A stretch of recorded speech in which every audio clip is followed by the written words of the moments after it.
Hi friends, power of ടുവിൻ്റെ മറ്റൊരു വീഡിയോയിലേക്ക് എല്ലാ കൂട്ടുകാർക്കും സ്വാഗതം. ഞങ്ങളുടെ വീഡിയോ ആദ്യമായിട്ടാണ് കാണുന്നതെങ്കിൽ please subscribe my YouTube channel the power of two. ഇന്ന് സെപ്റ്റംബർ 1 ആരംഭിച്ചിരിക്കുകയാണ്. നമ്മുടെ കേരളത്തിൽ മറ്റൊരു ഓണക്കാലവും കൂടിയാണ് എത്തിച്ചേർന്നിരിക്കുന്നത്. ചിങ്ങമാസത്തിലെ അത്തം നാളിൽ ആരംഭിച്ച് തിരുവോണൽ നാളിൽ അവസാനിക്കുകയാണ് നമ്മുടെ ഓണത്തിന്റെ 10 ആഘോഷ നാളുകൾ. ചിങ്ങമാസത്തിലെ അത്തം നാളിലാണ് അത്തം തുടങ്ങുന്നത്. 10 ദിവസം നീണ്ടു നിൽക്കുന്ന അത്തങ്ങളാണ് വരുന്നത്. തിരുവോണം നക്ഷത്രത്തിൽ അത്തങ്ങൾ അവസാനിക്കുകയും തിരുവോണ ആഘോഷം ആരംഭിക്കുകയും ചെയ്യും. ഇതൊരു ഓണക്കാലമായത് കൊണ്ട് തന്നെ പവർ ഓഫ് ടുവിന്റെ ഇന്നത്തെ വീഡിയോ ഓണത്തിനെ പറ്റിയും നമ്മുടെ മഹാബലിയുടെ കഥകളെ പറ്റിയുമാണ്. നമുക്ക് വീഡിയോയിലോട്ട് കിടക്കാം. എല്ലാ കൂട്ടുകാർക്കും വീഡിയോയിലോട്ട് സ്വാഗതം. The power of two. ഇത് നമ്മുടെ മഹാബലി തമ്പുരാന്റെ നന്മയുടെ കഥയാണ്. മലയാളികളുടെ ഏറ്റവും വലിയ ഉത്സവമാണ് ഓണം. ഓണത്തിന്റെ ഐതിഹ്യങ്ങളിൽ നിന്നും മാറ്റി നിർത്താൻ കഴിയാത്ത വിധം ബന്ധപ്പെട്ട് കിടക്കുന്നതാണ് മഹാബലി എന്ന അസുര ചക്രവർത്തിയുടെ കഥ. മലയാളികളെ സംബന്ധിച്ച് ഓണം അവരുടെ മാവേലി തമ്പുരാൻ അവരെ കാണാൻ വരുന്ന ഉത്സവമാണ്. അത്തം മുതൽ തിരുവോണം വരെയുള്ള 10 ദിവസങ്ങൾ മലയാളികൾ ആഘോഷത്തിന്റെ നാളുകളാണ്. മഹാബലി കേരളം ഭരിച്ചിരുന്ന കാലത്ത് സമ്പൽ സമൃദ്ധിയുടെ ഓർമ്മകളിലാണ് ഓണം ആഘോഷിക്കുന്നത്. മാവേലി, ഓണത്തപ്പൻ തുടങ്ങിയ പേരുകളിലും മഹാബലി അറിയപ്പെടുന്നുണ്ട്. മാവേലി നാടു വാണിടും കാലം. മാവേലി നാടു വാണിടും കാലം മനുഷ്യരെല്ലാരും ഒന്നുപോലെ. ഈ വരികൾ പോലെ മനോഹരമായിരുന്നു മഹാബലി കേരളം ഭരിച്ച കാലഘട്ടം. അദ്ദേഹത്തെ പോലെ നീതിമാനായ മറ്റൊരു ഭരണാധികാരി കേരള ചരിത്രത്തിൽ വേറെ ഉണ്ടായിട്ടില്ല എന്നാണ് പറയപ്പെടുന്നത്. ദാനശീലത്തിന് പേരുകേട്ട ഭരണാധികാരി കൂടിയായിരുന്നു അദ്ദേഹം. മലയാള നാട്ടിന്റെ സുവർണ കാലഘട്ടമായിരുന്നു മഹാബലിയുടെ കാലഘട്ടം. അദ്ദേഹത്തിന്റെ രാജ്യത്ത് എല്ലാ പ്രജകളും സന്തുഷ്ടരായിരുന്നു. ജാതിയുടെയോ സമ്പത്തിന്റെയോ അടിസ്ഥാനത്തിൽ യാതൊരു വിവേചനവും അക്കാലത്ത് കേരളത്തിൽ ഉണ്ടായിരുന്നില്ല. ദാരിദ്ര്യരും സമ്പന്നരും ഒരുപോലെ പരിഗണിക്കപ്പെട്ട കുറ്റകൃത്യങ്ങളും അഴിമതിയും തീർത്തില്ലാതെയായി. ആ രാജ്യത്ത് കള്ളന്മാർ ഇല്ലാത്തതിനാൽ വീടുകൾ താഴിട്ടു പൂട്ടേണ്ട കാര്യമില്ലായിരുന്നു. ദാരിദ്ര്യവും ദുഃഖവും രോഗങ്ങളുമെല്ലാം ആ രാജ്യത്തു നിന്നും തുടച്ചു നീക്കപ്പെട്ടു. സന്തോഷം മാത്രം നിറഞ്ഞു നിന്ന ഒരു രാജ്യമായിരുന്നു മഹാബലിയുടെ നാട്. വിരോചനന്റെ പുത്രനും പ്രഹ്ളദിന്റെ പൗത്രനുമാണ് മഹാബലി. പ്രഹ്ളദനാകട്ടെ അസുര രാജാവായിരുന്ന ഹിരണ്യകശിപുവിന്റെ പുത്രനും. മഹാബലിക്ക് ബാണസുരൻ എന്നൊരു മകനുമുണ്ടായിരുന്നു. ആസാമിൽ ബാണരാജ് എന്ന പേരിൽ അറിയപ്പെട്ടിരുന്ന രാജാവായിരുന്നു ബാണസുരൻ. അസുര രാജാവായിരുന്നെങ്കിലും മഹാവിഷ്ണുവിന്റെ കടുത്ത ആരാധകനായിരുന്നു മഹാബലി. മഹാധൈര്യശാലിയും രാജാക്കന്മാർക്കിടയിലെ രാജാവുമായ അദ്ദേഹം മഹാബലി ചക്രവർത്തി എന്ന പേരിലാണ് അറിയപ്പെടുന്നത്. നീതിമാനായ മഹാബലിയുടെ കീർത്തി എല്ലാ നാടുകളിലേക്കും പടർന്നു. ഈ പ്രസിദ്ധിയിൽ ദേവന്മാർക്ക് അസൂയയും അസ്വസ്ഥതകൾക്കും തോന്നി. തങ്ങളുടെ മേധാവിത്വം നഷ്ടപ്പെടുമെന്ന് ദേവന്മാർ ഭയപ്പെട്ടു. മഹാബലിയുടെ വളർച്ചയ്ക്ക് തടയിടാനായി പദ്ധതികൾ ദേവന്മാർ ആസൂത്രണം ചെയ്തു. ദേവന്മാരുടെ മാതാവായ അതിഥി മഹാബലി ആരാധിച്ചിരുന്ന മഹാവിഷ്ണുവിനെ ചെന്ന് കണ്ട് മഹാബലിയുടെ വളർച്ചയെ തടയാനുള്ള സഹായം തേടി. മഹാബലി മഹാമനസ്കനും ദാനശീലമുള്ള വ്യക്തിയുമായിരുന്നു. അദ്ദേഹത്തിനോട് സഹായം തേടിച്ചെന്നവർക്കെല്ലാം അദ്ദേഹം ധാരാളം സഹായങ്ങൾ ചെയ്തു കൊടുക്കുകയായിരുന്നു ചെയ്തിരുന്നത്. മഹാബലിയെ ഒന്ന് പരീക്ഷിക്കാനായി മഹാവിഷ്ണു വാമനൻ എന്നു പേരുള്ള ഒരു കുള്ളൻ ബ്രാഹ്മണനായി അവതാരമെടുത്തു. വാമന രൂപത്തിൽ മഹാവിഷ്ണു മഹാബലിയുടെ രാജ്യത്തേക്ക് ചെന്നു. ആ സമയത്ത് മഹാബലി പ്രഭാത സമയത്ത് പ്രാർത്ഥനകൾ കഴിഞ്ഞ് ബ്രാഹ്മണർക്കുള്ള ദാനം നൽകാനുള്ള തയ്യാറെടുപ്പിലായിരുന്നു. തന്റെ മുൻപിലെത്തിയ ദാരിദ്ര്യ ബ്രാഹ്മണനായ വാമനോട് ദാനമായി എന്താണ് വേണ്ടതെന്ന് മഹാബലി ചോദിച്ചു.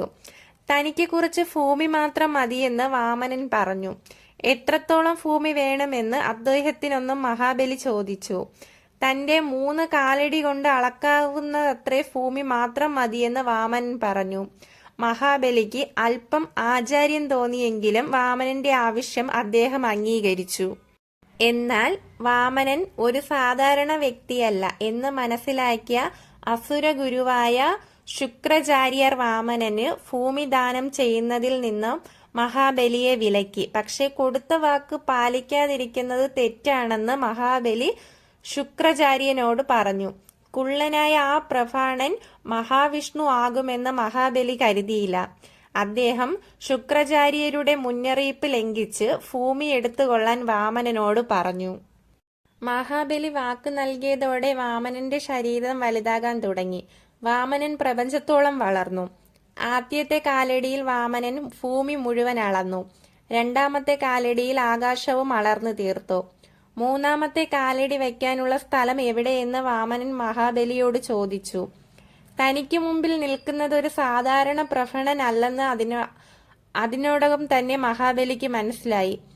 വാമനന്റെ അടുത്ത കാലടിയിൽ ഭൂമി മുഴുവൻ നശിക്കുമെന്ന് തിരിച്ചറിഞ്ഞ മഹാബലി തൊഴുകൈകളോടെ വാമനന് മുമ്പിൽ ശിരസ് കുനിച്ചു. തന്റെ വാക്ക് പാലിക്കാനായി വാമനന്റെ അടുത്ത കാലടി തന്റെ ശിരസിൽ വച്ചുകൊള്ളാൻ മഹാബലി വാമനനോട് പറഞ്ഞു. വാമനൻ മഹാബലിയുടെ ശിരസിൽ കാൽ വെച്ച് അദ്ദേഹത്തെ പാതാളത്തിലേക്ക് ചവിട്ടിത്താഴ്ത്തി. ആ സമയത്ത് വാമനൻ യഥാർത്ഥത്തിൽ ആരാണെന്ന് മഹാബലി ചോദിച്ചു. മഹാവിഷ്ണു തന്റെ യഥാർത്ഥ രൂപത്തിൽ മഹാബലിക്ക് മുമ്പിൽ പ്രത്യക്ഷപ്പെട്ടു. മഹാബലിയെ പരീക്ഷിക്കാനായാണ് താൻ വന്നതെന്നും പരീക്ഷണത്തിൽ മഹാബലി വിജയിച്ചെന്നും മഹാവിഷ്ണു മഹാബലിയോട് പറഞ്ഞു. തന്റെ രാജ്യത്തെ പ്രജകളോട് വളരെയധികം സ്നേഹമുണ്ടായിരുന്ന ഭരണഗതിയായിരുന്നു മഹാബലി. അവരെ ഉപേക്ഷിച്ച് പാതാളത്തിലേക്ക് പോകുന്നത് മഹാബലിക്ക് അത്രമേൽ വിഷമകരമായ ഒന്നായിരുന്നു. അതുകൊണ്ട് വർഷത്തിൽ ഒരു തവണ പ്രജകളെ കാണാൻ തന്നെ അനുവദിക്കണമെന്നും മഹാബലി മഹാവിഷ്ണുവിനോട് ആവശ്യപ്പെട്ടു. മഹാബലിയുടെ സ്വഭാവ മഹിമയിൽ സന്തുഷ്ടനായ മഹാവിഷ്ണു ആ ആവശ്യം അംഗീകരിച്ചു. തന്റെ രാജ്യത്ത് നിന്ന് പോയാലും മഹാബലിയെ എന്നും പ്രജകൾ സ്നേഹത്തോടെ ഓർമ്മിക്കുമെന്നും മഹാവിഷ്ണു അനുഗ്രഹിച്ചു. തന്റെ പ്രജകളെ കാണാൻ മഹാബലി പാതാളത്തിൽ നിന്ന് തിരിച്ചു വരുന്ന ദിവസമാണ് മലയാളികൾ ഓരോ വർഷവും ഓണമായി ആഘോഷിക്കുന്നത്. മഹാബലിയുടെ ത്യാഗത്തോടുള്ള ബഹുമാന സൂചകമായ കൊണ്ടാടുന്ന ഓണം ദിവസങ്ങളോളം നീണ്ടു നിൽക്കുന്ന ആഘോഷമാണ്. മലയാള മാസം ചിങ്ങത്തിലെ അത്ത ദിവസം മുതൽ മഹാബലിയെ വരവേൽക്കാനുള്ള തയ്യാറെടുപ്പുകൾ തുടങ്ങും. അത്ത ദിനം മുതൽ വീടുകളുടെ മുമ്പിൽ പൂക്കളമൊരുക്കും. മഹാബലി പ്രജകളെ കാണാനെത്തുന്ന തിരുവോണ നാളുകളിലാണ് ഏറ്റവും പ്രധാന ആഘോഷം. കൊച്ചിയുടെ അടുത്തുള്ള തൃക്കൈക്കര എന്ന സ്ഥലത്താണ് ഓണാഘോഷങ്ങളുടെ ആസ്ഥാനം. ഇവിടെ വച്ചാണ് വാമനൻ മഹാബലിയെ പാതാളത്തിലേക്ക് ചവിട്ടിത്താഴ്ത്തിയതെന്നാണ് ഐതിഹ്യം. മഹാബലിയുടെ രാജ്യത്തിന്റെ തലസ്ഥാനം തൃക്കരയാണെന്നും വിശ്വസിക്കപ്പെടുന്നു. തൃക്കരയപ്പൻ അഥവാ വാമനമൂർത്തിയാണ് തൃക്കര ക്ഷേത്രത്തിൽ ആരാധിക്കപ്പെടുന്നത്. കേരളത്തിൽ മറ്റൊരിടത്തും വാമനമൂർത്തിക്ക് ക്ഷേത്രങ്ങളില്ല എന്നതും സവിശേഷതയാണ്. ഓണത്തോടനുബന്ധിച്ച് കളിമണ്ണ് ഉപയോഗിച്ച് തൃക്കേക്കരയപ്പൻ എന്ന പേരിൽ പ്രത്യേക രൂപമുണ്ടാക്കി ആരാധന നടത്തുന്ന പതിവും കേരളത്തിലുണ്ട്. ഐശ്വര്യത്തിന്റെയും സമ്പൽ സമൃദ്ധിയുടെയും ഉത്സവമായ ഓണം വൈവിധ്യമാർന്ന ആഘോഷ പരിപാടികൾ കൊണ്ട് സമൃദ്ധമാണ്. ഉത്രാടപ്പാച്ചിലിലൂടെ തുടങ്ങുന്ന തിരക്ക് 4 ദിവസത്തോളം അതേ ആവേശത്തോടെ നിലനിൽക്കും. മലയാളികൾ തിരുവോണ ദിവസത്തെ ആഘോഷത്തിനായി ആവശ്യമായ സാധനങ്ങൾ വാങ്ങാൻ പോകുന്നത് ഉത്രാട നാളിലാണ്. തിരക്ക് പിടിച്ചുള്ള ഈ ഷോപ്പിങ്ങിനെയാണ് ഉത്രാടപ്പാച്ചിൽ എന്ന് വിളിക്കുന്നത്. തിരുവോണത്തിന് വിഭവസമൃദ്ധമായ സദ്യ ഉണ്ടാക്കും. ചോറും കറികളും കൂട്ടുകറികളും ശർക്കര വരട്ടിയും അച്ചാറും പപ്പടവും പായസമൊക്കെ അടങ്ങുന്നതാണ് ഓണസദ്യ. കുടുംബത്തിലുള്ള എല്ലാവരും ഒരുമിച്ചാണ് വാഴയിലയിലാണ് സദ്യ കഴിക്കുക. ഓണക്കളികളാണ് ഓണത്തിന്റെ ആഘോഷത്തിന് മാറ്റുകൂട്ടുന്ന മറ്റൊരു ആകർഷണം. കൈകൊട്ടിക്കളി, കുമ്മട്ടിക്കളി, ഓണത്തല്ല്, പുലിക്കളി, ആറന്മുള വള്ളംകളി എന്നിവ ഓണക്കളികളിൽ കൂടുതൽ പ്രാധാന്യം അർഹിക്കുന്നു. ഇതിൽ തൃശൂരിലെ പുലിക്കളിയും ആറന്മുള വള്ളംകളിയും വളരെ ജനപങ്കാളിത്തത്തോടെ നടക്കുന്ന ഉത്സവമാണ്. ഇതിനെല്ലാം ഉപരിയായി മലയാളികൾ ജാതിമത ഭേദമില്ലാതെ ആഘോഷിക്കുന്ന ഉത്സവം കൂടിയാണ് ഓണം. ആ സാഹോദര്യം തന്നെയാണ് ഓണത്തിന്റെ ഏറ്റവും വലിയ സവിശേഷത. ഓണത്തിന്റെ പ്രത്യേകതകൾ പലതും ഗൃഹാരൂഢമായി ഉണർത്തുന്ന ഓർമ്മകളിലായി മാറിയിട്ടും ഓണം മലയാളികൾക്ക് ഇന്നും പകരം വയ്ക്കാനില്ലാത്ത ആഘോഷമാകുന്നത് അത്തരം സവിശേഷതകൾ കൊണ്ടാണ്. പൂവിളികളുമായി ഒരു ഓണക്കാലം കൂടി വന്നെത്തുകയാണ്. പൂക്കളവും ഓണക്കോടിയും ഓണസദ്യയ്ക്കുമായി നമുക്ക് മാവേലി തമ്പുരാനെ ഒരിക്കൽ കൂടി വരവേൽക്കാം. ഈ ഓണവും സന്തോഷത്തിന്റെയും സമൃദ്ധിയുടെയും ആഘോഷത്തിന്റെയും നാളുകളാക്കി നമുക്ക് മാറ്റാം. ദ പവർ ഓഫ് ടൂന്റെ മാവേലി തമ്പുരാന്റെ വീഡിയോ ഇവിടെ അവസാനിക്കുകയാണ്. ഞങ്ങളുടെ വീഡിയോ ഇഷ്ടമായെങ്കിൽ നിങ്ങളുടെ എല്ലാ കൂട്ടുകാർക്കും ഞങ്ങളുടെ വീഡിയോ ഷെയർ ചെയ്യാൻ മറക്കരുത്. കൂടെ സബ്സ്ക്രൈബ് ചെയ്യാനും മറക്കരുത്, ബെല്ലൈക്കൻ ഇനാബിൾ ചെയ്യാനും മറക്കരുത്. നെക്സ്റ്റ് വീഡിയോയുമായിട്ട് നമുക്ക് വീണ്ടും കാണാം. The power of two.